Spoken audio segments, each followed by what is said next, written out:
Men of God, for the past few decades, you have been systematically stripped of your masculinity, your voice, and your authority under Christ. Now is the time to wake up. You would need to be more blind than a mole to miss the fact that God is shouting from heaven. The sentries of heaven are sounding the alarm. Rescue teams are being deployed to war zones, earthquake zones, flood zones, volcano zones, to pull the wounded and the dying out of the rubble. You have a job to do. You have a mission, and you have a duty.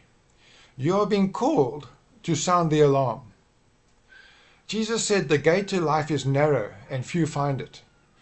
He also said, many will say to me, Lord, Lord, but he will reply, away from me, I never knew you. Like any soldier requires basic training. Get off the couch and prepare yourself. You should have been well ready. The time of your deployment is now. Your God is calling you to action. You may well have drifted from church because you were not needed there. There was no challenge. Almost every sermon was about feeling loved, feeling accepted, feeling embraced, and never about duty, courage, and sacrifice. And the dentist was more appealing than the idea of sitting in a circle sharing your feelings with strangers. This message is also for you. Faith is not passive or for the weak. I will say the next sentence slowly, so as I speak the name, you will have a chance to think of the story. What would Moses, Joshua, Joseph, David, Gideon, Peter, Paul, Stephen, etc., etc., and especially Jesus, think if they had to walk into church today and observe the posture of men?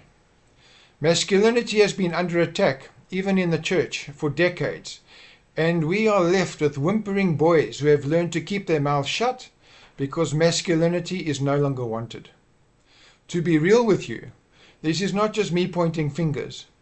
I spent so much time trying to figure out what women want that I completely lost sight of what God wants. I needed to repent. What is your excuse? Where has your focus been? How should you repent? Now, stand up. One of my favorite series ever is Band of Brothers, and if this message is resonating with you, then I'm sure you have also watched the series.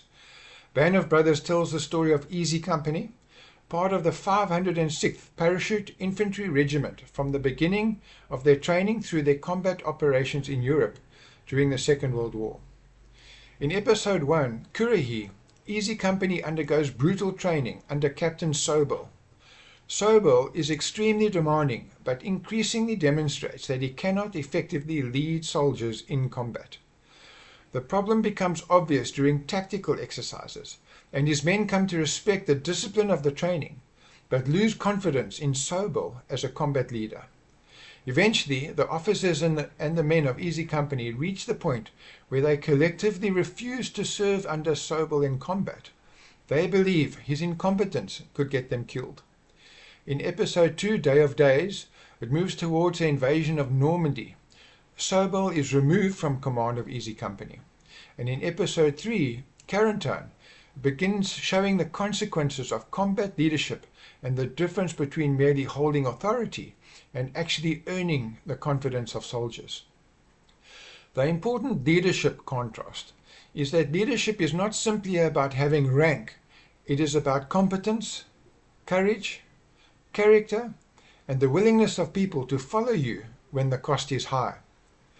Some leaders are just not capable, and for this we must look at the fruit. I am suggesting a revolution, a fundamental attempt to transform an established system, and not a rebellion, which is a resistance or refusal to obey authority. So this is not a call to rebellion and chaos. The question is, how can you use your gifts and talents to influence a revolution? What I'm going to suggest: identify your own band of brothers. Take the lead. Identify some men and get together. You may well need to lead, but your pastor may well appreciate being in this group.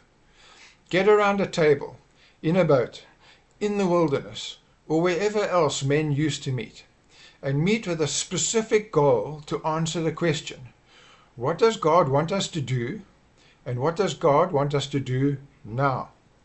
And how can I use my gifts and talents to make it happen? I offer you a couple of resources as your next step. There is a personal spiritual health check, 8 minutes and 36 questions, to help you know your true standing before God. And there's the warning and calling message to assist you with your personal standing, because we certainly don't want the blind leading the blind. Then there is a leadership series that you may find useful as a starting point for your discussion. Take the lead, good and faithful servant.